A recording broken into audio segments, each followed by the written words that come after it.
اس کے بعد آباد کار بستیاں اور قبضے کے ڈھانچے قائم ہوئے جو آج اسرائیل کی بنیاد ہے۔ آج جب یہودی کہتے ہیں کہ ہم یہاں پر بستے ہیں تو یہ ہے وہ اس حقیقت کی بنیاد۔ لہٰذا کنٹرول صرف جنگ سے نہیں آتا، زمین کی رجسٹریشن، وقف قوانین کی تبدیلی اور ریاستی زمین کے اعلان جیسے قانونی ہتھ کنڈے بھی استعمال کیے گئے، اور یہی تکنیکی پہلو ہیں جو کہ آج اس زمینی حقیقت کو بدلنے میں مدد فراہم کر رہے ہیں۔ اس زمین پر کیسے قبضہ کیا گیا، کیسے اس کو برباد کیا گیا، مسلمانوں کے ساتھ کیا کیا ظلم کیا گیا، اس کی ایک مثال ملتی ہے 1967 کی وہ رات جب ایک ہی رات میں مغربی محلے کو ملیا میٹ کر دیا گیا۔ 6 روزہ جنگ کے بعد جب اسرائیل نے مشرقی یروشلم پر قبضہ کر لیا تو اس کے چند دن بعد ہی دیوار گریا کے سامنے صدیوں پرانا محلہ، جس کو کہ مغربی محلہ یا مغاربہ کوارٹر کہا جاتا تھا، اس کو ایک ہی رات میں بلڈوز کر دیا گیا۔ اس ایک رات میں 100 سے زائد مکانات کو مسمار کیا گیا، 100 سے زائد خاندان برباد ہو گئے، پوری کی پوری بستی مٹا دی گئی، اور اس کے بعد ایک بڑا پلازا بنایا گیا جسے آج ویسٹرن وال پلازا کے نام سے جانا جاتا ہے۔ وقت گزرتا رہا اور یہ ظلم بڑھتا رہا۔ یہ ظلم اس حد تک بڑھا کہ 1969 میں ایک آسٹریلین شہری ڈینس مائیکل روہن نے مسجد اقصیٰ کو آگ لگا دی۔ اس واقعے کے بعد مسلم دنیا کو ہوش آیا، ایک شدید رد عمل آیا اور مراکش میں ایک سربراہی اجلاس بلایا گیا۔ یہیں سے OIC یعنی آرگنائزیشن آف اسلامک کوآپریشن کی بنیاد پڑی، جو کہ آج بھی چل رہی ہے۔ 1967 کے بعد سے آج تک حرم شریف اور مسجد کعبہ کی انتظامیہ زیادہ تر اردن کے وقف ادارے کے پاس ہے۔ 1994 کے اسرائیل اردن امن معاہدے میں آرٹیکل 9 کے تحت اسرائیل نے اردن کے خصوصی کردار کو باضابطہ تسلیم کیا۔ 2013 میں اردن اور فلسطینی اتھارٹی کے درمیان بھی ایک اور معاہدے نے اس کفالت کی دوبارہ تصدیق کی۔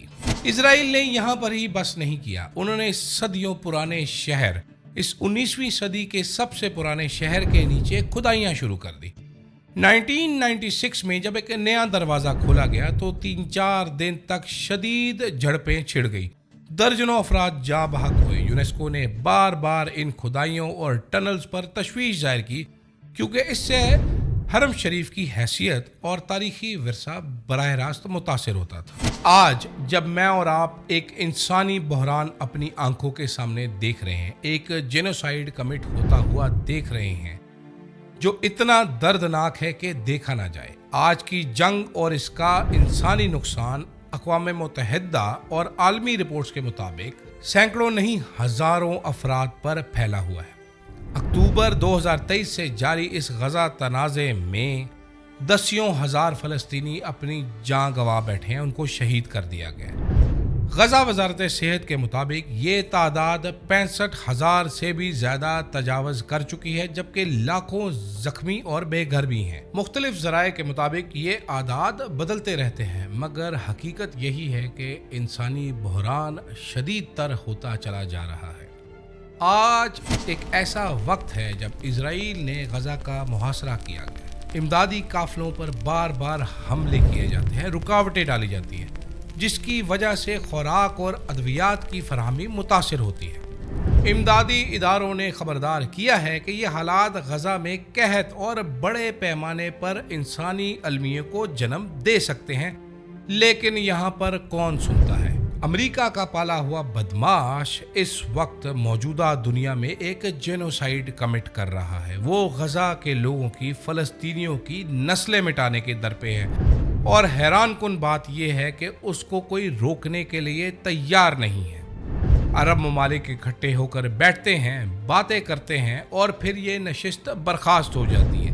19ویں صدی سے لے کر آج تک مسلم امہ یا مسلمان ممالک صرف باتیں کرتے رہے، یہ بیٹھ کر ہمیں مذمتی بیانات جاری کر کے بتاتے رہے، لیکن آج شاید اس حقیقت کا وہ بھی ادراک کر رہے ہیں کہ یہ صرف غزہ یا فلسطینیوں تک محدود رہنے والی آگ نہیں ہے، یہ آگ آپ کے گھروں تک بھی آئے گی۔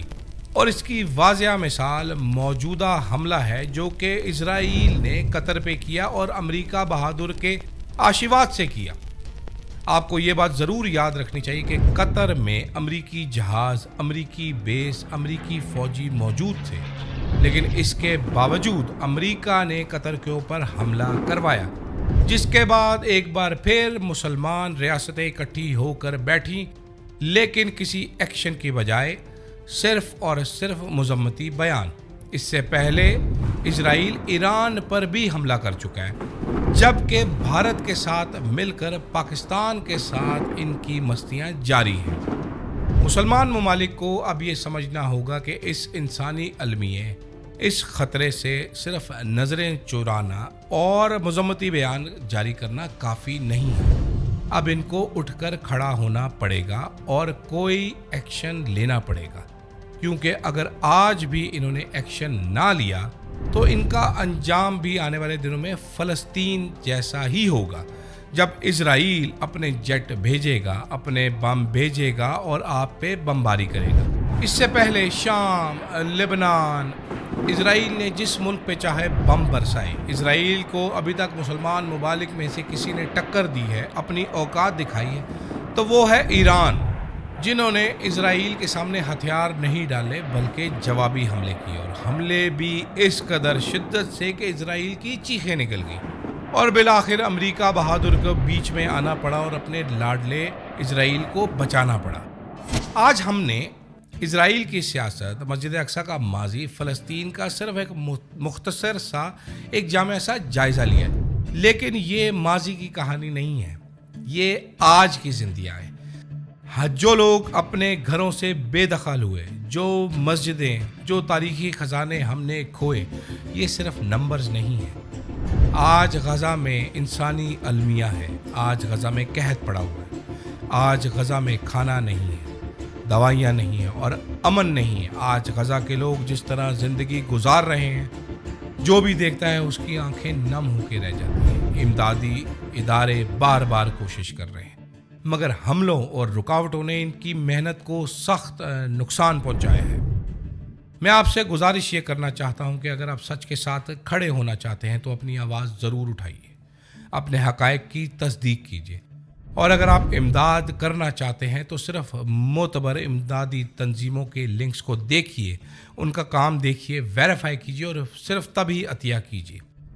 اور ہر خبر یا پوڈ کاسٹ کو شیئر کرنے سے پہلے اس کے ماخذ یعنی اس کی سورس کو ضرور چیک کیجیے۔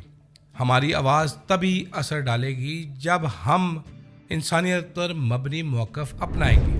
آج کے لیے صرف اتنا ہی۔ اسرائیل پر، غزہ پر، فلسطین پر، اس انسانی المیے پر مزید ویلاگز بھی کرتے رہیں گے، مزید پروگرامز بھی آپ کے سامنے لاتے رہیں گے، لیکن آج کے لیے آپ سے گزارش یہ ہے کہ اپنا فیڈ بیک اس کے اوپر ضرور دیجیے گا، جو کمیاں ہوں وہ بتائیے گا، جو چیز بہتر ہو تعریف ضرور کیجیے گا، اور ہمیں سبسکرائب ضرور کیجیے گا۔ فی الحال کے لیے مجھے دیجیے گا اجازت، اللہ حافظ۔